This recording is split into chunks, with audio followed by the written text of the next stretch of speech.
तो target with PS Parihar channel में आपका स्वागत है। आइए शुरू करते हैं और देख लेते हैं कि आज के इस वीडियो में विद्यार्थी जीवन से संबंधित कौन कौन सी सूचना है। तो वीडियो को जल्दी से लाइक कर दें, शेयर कर दें और जिन छात्रों ने चैनल को अभी भी सब्सक्राइब न किया हो तो जल्दी से सब्सक्राइब कर लें ताकि आप लोगों को इसी प्रकार की ऑथेंटिक अपडेट सबसे पहले मिलती रहे। चलिए शुरू करते हैं, बात कर लेते हैं सबसे पहले बीएड काउंसलिंग की और पॉलिटेक्निक काउंसलिंग की।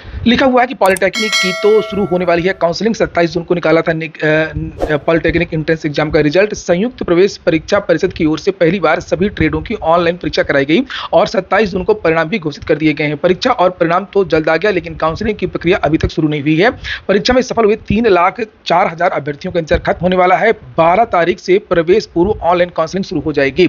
वहीं पर कुछ विद्यालयों ने पॉलिटेक्निक में कुछ छूट भी दी है कुछ खास कोर्सेज में, और इसी तरीके से बीएड की अगर हम लोग बात करें तो बीएड की भी काउंसलिंग शुरू होने वाली है। लेकिन बीएड के विद्यार्थियों को थोड़ा सा अभी इंतजार करना होगा, क्योंकि कुछ महाविद्यालयों का फाइनल परिणाम ग्रेजुएशन का घोषित नहीं हुआ है।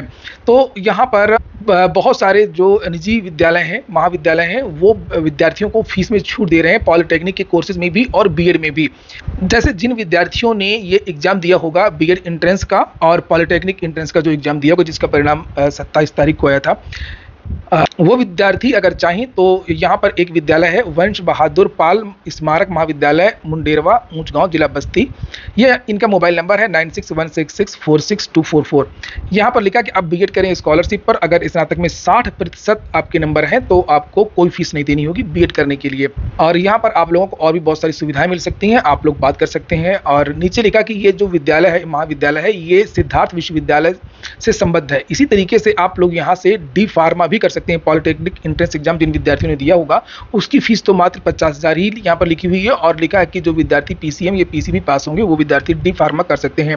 डी फार्मा स्वरोजगार के लिए तो ठीक ही है, मेडिकल स्टोर वगैरह, और इसके अलावा भी बहुत सारी जो वैकेंसीज हैं वो आती रहती हैं यूपी SSSC से। आपने देखा होगा पीटी 2023 से ही बहुत सारे ऐसे courses, special vacancies, homeopathic pharmacist और भी बहुत सारी जो वैकेंसीज हैं वो निकली थी। अगली सूचना है यूपीपीएससी की। यूपीपीएससी बहुत सारे बदलाव कर सकता है, और लिखा है कि मैनुअल कोडिंग व्यवस्था बदलेगा यूपीपीएससी।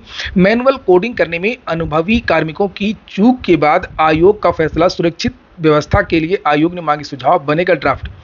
यूपीपीएससी पीसीएसजे 2022 की 50 पुस्तिकाओं की अदला बदली के बाद उत्तर प्रदेश लोक सेवा आयोग मैनुअल कोडिंग प्रणाली को बदलने की तैयारी में है। मूल्यांकन से पहले उत्तर पुस्तिकाओं की कोडिंग और मूल्यांकन के बाद डिकोडिंग से परिणाम जारी करने की प्रक्रिया को आंशिक या पूरी तरह डिजिटल किया जा सकता है। आयोग ऐसी व्यवस्था करना चाहता है जो समझने व उपयोग में आसान हो, उसका गलत तरीके से उपयोग नहीं हो सके।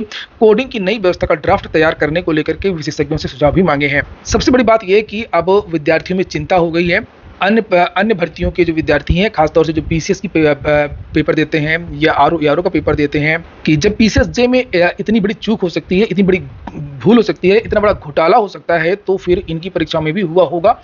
आप खुद सोचिए कि इसको चूक कैसे माना जा सकता है। मान लीजिए एक रेस्टोरेंट है और रेस्टोरेंट में कई लोगों का खाना बनाओ, किसी ने चीनी की जगह उसमें जहर मिला दिया और कह दिया कि मानवीय भूल है, और बहुत सारे लोगों की अगर मृत्यु हो गई और ये कह दिया गया कि ये मानवीय भूल है, तो इस तरीके से मानवीय भूल कह करके उस रेस्टोरेंट के ऑनर को कैसे छोड़ा जा सकता है, चाहे ऑनर हो या कर्मचारी हो। और एक और बदलाव यूपीपीएससी ने कहा कि हम करेंगे, लेकिन परीक्षा में आंख की पुतली से होगी अभ्यर्थी की पहचान। 10 साल से ये बदलाव हो चुका है बहुत सारी भर्तियों में, और उत्तर प्रदेश लोक सेवा आयोग अब ये करने वाला है। मैंने कई बार अपने चैनल के माध्यम से ये मांग भी उठाई थी कि उत्तर प्रदेश लोक सेवा आयोग को सबसे पहले अगर कुछ करना है तो बायोमेट्रिक करे। यूपी SSSC की भर्तियों में बायोमेट्रिक होता है, अन्य भर्तियों में भी होता है, एसएससी वगैरह में और यूपीएसआई वगैरह में, सब में होता है, लेकिन यहाँ पर कुछ भी नहीं होता। कोई भी जाकर के किसी की भी परीक्षा दे सकता है। आरओ मामले में ऐसा हुआ भी था। लिखा है कि आइरिस कैप्चर करने के साथ बायोमेट्रिक हाजिरी की भी व्यवस्था होगी।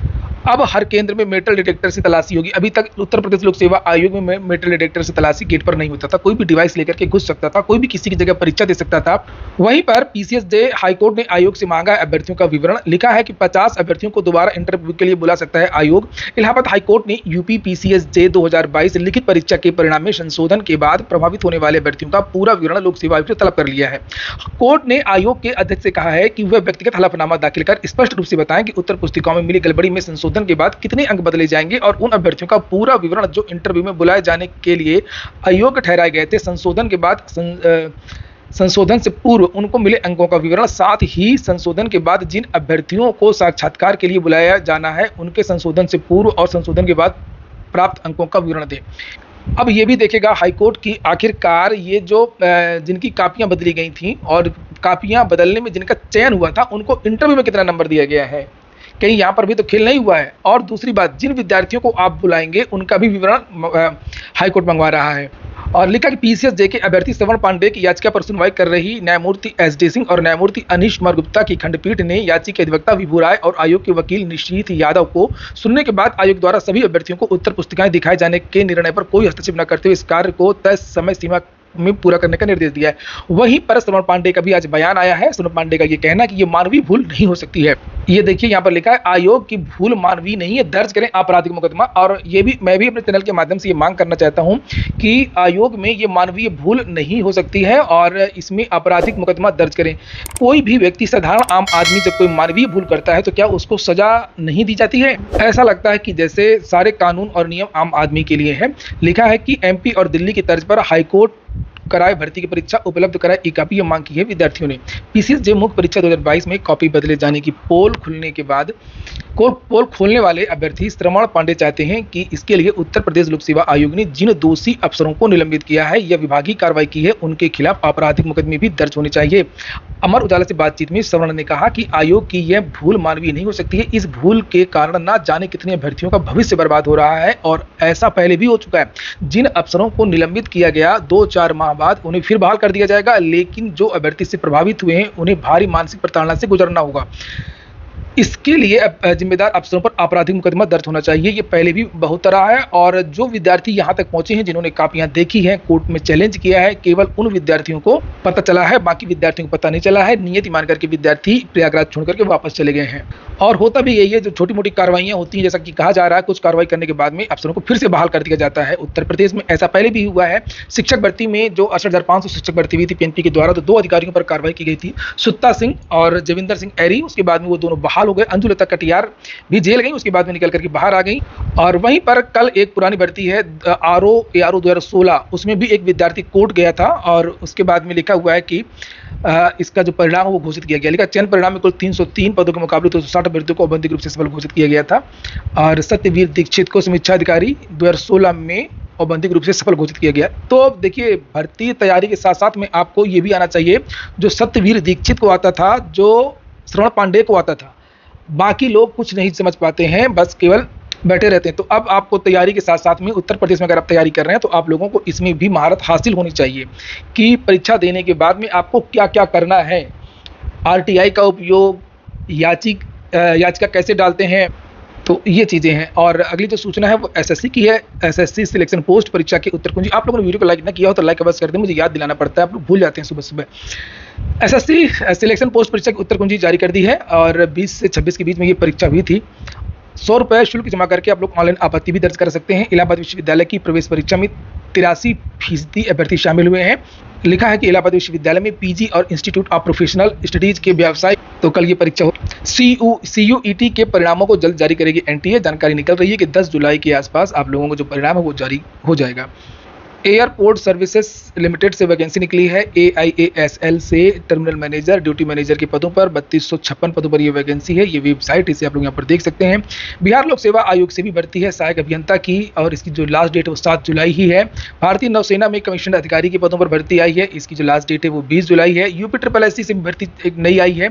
BCG तकनीशियन के PT 2023 के जो विद्यार्थी हैं वो आवेदन करेंगे। स्टेट मेडिकल फैकल्टी से जिन विद्यार्थियों ने इसका कोर्स किया होगा, जो डिप्लोमा किया होगा, वही विद्यार्थी इसके लिए आवेदन कर सकते हैं। 21 से 40 के बीच के युवा UPSSC.gov.in ये वेबसाइट है। कस्तूरबा गांधी आवासीय बालिका विद्यालय से भर्ती निकली है शिक्षकों की। देवरिया से निकली है, अलग अलग जिलों से की निकलती है। अब यहाँ पर केवल महिलाएं ही आवेदन कर सकती हैं। उसके लिए नीचे लिखा है कि ये देखिए साफ साफ लिखा, केवल महिला आवेदन करेंगी। और किस विषय के कितने पद हैं ये आप लोग यहाँ पर देख सकते हैं। इसमें जो पद है वो गणित का भी है, विज्ञान का भी है, अंग्रेजी का भी है, सामाजिक विषय का भी है, भाषा का भी है, उर्दू का भी है, कला का भी है। सामने यहाँ पर योग्यता लिखी हुई है। टेलीग्राम चैनल पर मैं इसको डाल दूंगा, आप लोग देख लीजिएगा। योग्यता अगर आपके पास है तो आप आवेदन कर सकते हैं। नीचे यहाँ पर लिखा है कि किस तरीके से आवेदन करना है, तो ये एक फॉर्मेट इन्होंने यहाँ पर दिया है। इस फॉर्मेट में भर करके और यहाँ पर भेज देना है। और फॉर्मेट आपको देवरिया.nic.in की ये जो वेबसाइट आपको यहाँ पर दिख रही है ना, इस वेबसाइट पर भी आप लोग जाकर के डाउनलोड कर सकते हैं। फॉर्म भर दीजिए, बाय पोस्ट भेज दीजिए। एकेडमिक के आधार पर ये भर्ती होती है। एकेडमिक की मेरिट किस तरीके से बनती है जिसे आप लोग यहाँ पर देख सकते हैं, वो साफ साफ यहाँ पर लिखा हुआ है। वेतन कितना मिलता है, वेतन भी यहाँ पर साफ साफ लिखा हुआ है। 24,200 रुपये मिलता है। जो पूर्णकालिक शिक्षिका होती हैं उनको 24,200 रुपये मिलता है। ब्रिटेन में संसदीय चुनाव है आज। PM सुनक की अग्नि परीक्षा। 14 साल से काबिज कंजर्वेटिव पार्टी के लिए जीत की राह कठिन है, लेबर पार्टी को बढ़त संभव है। कंजर्वेटिव पार्टी के ही हैं ऋषि सुनक। देखने वाली बात ये रहती है कि ये प्रधानमंत्री बने रहते हैं या हटते हैं। एक भारतीय होने के नाते मुझे भी लगता है कि ऋषि सुनक की पार्टी ही जीते और यही प्रधानमंत्री बने। अमेरिका में भी चुनाव की तैयारियां चल रही हैं। लिखा है कि कमला हैरिस में रिप्लेस बाइडेन। डेमोक्रेटिक पार्टी के ये जो नेता हैं जो बाइडेन, इनको हटाने की चर्चाएं हो रही हैं इन्हीं की पार्टी के द्वारा। और ये कहा जा रहा है इनकी जगह डेमोक्रेटिक्स की तरफ से कमला हैरिस को आगे किया जाए, क्योंकि डेमोक्रेटिक पार्टी के जो नेता हैं इनके जो बाइडेन, इनकी उम्र काफ़ी हो गई है, डायमेंशिया के शिकार भी हैं, बीच बीच में भूल जाते हैं, सुस्त हैं, काफ़ी जिद्दी भी हैं। बढ़ती उम्र का जो असर होता है। और अभी जब एक डिबेट हुई थी प्रेसिडेंशियल डिबेट, उसमें भी ये बोल नहीं पाए थे और बता रहे हैं कि रिपब्लिक के जो डोनाल्ड ट्रंप हैं उनसे ये डिबेट में हार गए थे बहस में। ये देखिए ऊपर लिखा भी है, डिबेट हारने के बाद राष्ट्रपति पद का कैंडिडेट बदलने की प्लानिंग कर रही है डेमोक्रेटिक पार्टी। भर्तियों में पेपर लीक से पूरे देश में हड़कंप है और इसी क्रम में बहुत सारे जो राज्य हैं वो नए नए कानून ला रहे हैं। बहुत सारे राज्य परीक्षा प्रक्रिया में बदलाव भी कर रहे हैं। अभी आपने उत्तर प्रदेश लोक सेवा आयोग को देखा। अब राजस्थान कर्मचारी चयन बोर्ड ने कल एक नोटिस जारी की है जिसमें यह कहा है कि हम हाइब्रिड विध में परीक्षाएं करवाएंगे। भैया ये देखिए लिखा है, राजस्थान कर्मचारी चयन बोर्ड जयपुर द्वारा आगामी समय में आयोजित होने वाली कुछ भर्ती परीक्षाएं सीबीटी कम ओएमआर मोड के माध्यम से आयोजित की जाएंगी। इन परीक्षाओं का बोर्ड द्वारा जारी परीक्षा कैलेंडर मोड ऑफ एग्जाम अंकित हुआ है। सीबीटी कम ओएमआर, तो सीबीटी परीक्षा के साथ साथ में ओएमआर में आपको भरना पड़ेगा। सीबीटी उसमें होगा क्या, जो हाइब्रिड मोड में जो परीक्षा हो रही है, आप लोग वैसे ज़्यादातर चीज़ें जानते हैं क्योंकि मेरे जो सब्सक्राइबर है सब पढ़े लिखे योग्य विद्यार्थी हैं और इसलिए बहुत ज़्यादा बताने की आवश्यकता नहीं होती, बस पहले ही समझ जाते हैं। जैसे मैंने कहा कि हाइब्रिड तो आप लोग तुरंत समझ गए होंगे, सारे के सारे मित्र पढ़े लिखे हैं इसलिए अच्छा लगता है, बहुत ज़्यादा एक्सप्लेन नहीं करना होता है। तो इसमें लिखा है कि किस तरीके से क्या करना होगा, किस तरीके से परीक्षा देनी होगी। परीक्षा का जो पेपर है वो 1 घंटे पहले बंद हो जाएगा, किसी को प्रवेश नहीं दिया जाएगा। सीटिंग अरेंजमेंट देकर के कंप्यूटर लैब और ब्लॉक को सुनिश्चित किया जाए। यूजर आईडी और पासवर्ड का लोग विद्यार्थी प्रयोग करेंगे। और उसके बाद में लिखा है कि टर्म्स एंड कंडीशन को पढ़ें और आई एग्री का बटन दबाएं।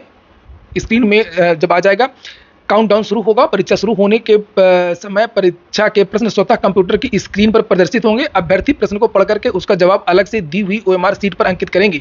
ओएमआर सीट को भरेंगे और क्वेश्चन आपको एक ही दिखेगा। परीक्षा सॉफ्टवेयर में कंप्यूटर पर उत्तर देने का कोई प्रावधान नहीं किया। वैसे सबसे बेस्ट चीज़ है ये, अगर ये हो जाए अच्छी तरीके से। बस इसमें एक चीज़ की दिक्कत हो रही है कि इसमें इतने संसाधन हो पाएंगे, एक दिन में परीक्षा हो पाएगी। बड़ी परीक्षा में समस्याएं हैं, छोटी परीक्षाएं तो हो जाएंगी, बड़ी परीक्षाओं को कई शिफ्ट में करना पड़ेगा।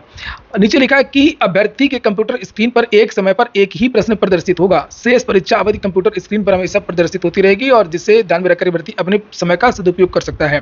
तो टाइम उसमें दिखता रहेगा आपको कि कितना टाइम बचा है। एक चीज और यहाँ पे कह दिया है कि प्रश्न का 4 ऑप्शन नहीं होंगे, 5 ऑप्शन। देखिए ये देखिए लिखा है, उत्तर देने के लिए ओएमआर में 5 विकल्प होंगे ABCD। उत्तर से संबंधित 5वां विकल्प गोला ई अनुत्तरित प्रश्न से संबंधित होगा। अभ्यर्थियों को ओएमआर उत्तर प्रपत्रक पर संबंधित प्रश्न क्रमांक के लिए सही उत्तर निर्दिष्ट हेतु ABCD, ये पहले 4 में से केवल 1 को भरना होगा। तो यही सब चीज़ें, नेगेटिव मार्किंग भी लिख दिया है कि 1/3 की रहेगी। तो ये सब बदलाव आप लोगों को आने वाले समय में उत्तर प्रदेश वगैरह में भी देखने को मिल सकते हैं। पुलिस भर्ती में इन्होंने कोशिश किया था, आपने देखा भी होगा, नोटिस भी जारी हुई थी, लेकिन कोई कंपनी कोई एजेंसी से शायद तैयार नहीं हुई थी, इसीलिए फिर सीधे सीधे परीक्षा ऑफलाइन करवाई गई थी। अंतिम सूचना है माध्यमिक विद्यालयों में जो भर्ती होने वाली है समूह ग और समूह घ की, कल भी पेपर में दिया हुआ था और आज जागरण में दिया हुआ है। लिखा माध्यमिक शिक्षा विभाग करेगा समूह घ के 22,230 पदों पर भर्ती। और यहाँ पर लिखा है कि कब भर्ती होगी, आउटसोर्सिंग पर, चूंकि ये भर्ती हो रही है समूह घ की तो नहीं होगी आउटसोर्सिंग पर, उसकी तो नियमित भर्ती ही होगी, चाहे जिस तरीके से करवाएं ये लोग। समूह घ की भर्ती जो चपरासियों की भर्ती होती है वो ये लोग करवाते हैं इससे। तो लिखा कि सितंबर के अंत तक पद भर दिए जाएंगे और बहुत जल्द आप लोगों को इसके बारे में विज्ञापन वगैरह वो देखने को मिल सकता है। नीचे यहाँ पर लिखा है कि समूह घ के खाली पदों पर भी भर्ती किया जाएगा, बस बहुत अधिक जानकारी यहाँ पर नहीं दी है। लगभग 41,000 पद समूह घ के भी खाली है। और लेकिन कल के समाचार पत्र में दिया हुआ था कि समूह घ में जो भर्ती होनी है बाबुओं की, उसमें नियमावली में बदलाव किया जा रहा है। जैसे नियमावली में बदलाव हो जाएगा वैसे ही भर्ती की जो प्रक्रिया है वो आगे बढ़ जाएगी। आज के वीडियो में इतना ही। पूरा वीडियो सुनने के लिए बहुत बहुत धन्यवाद।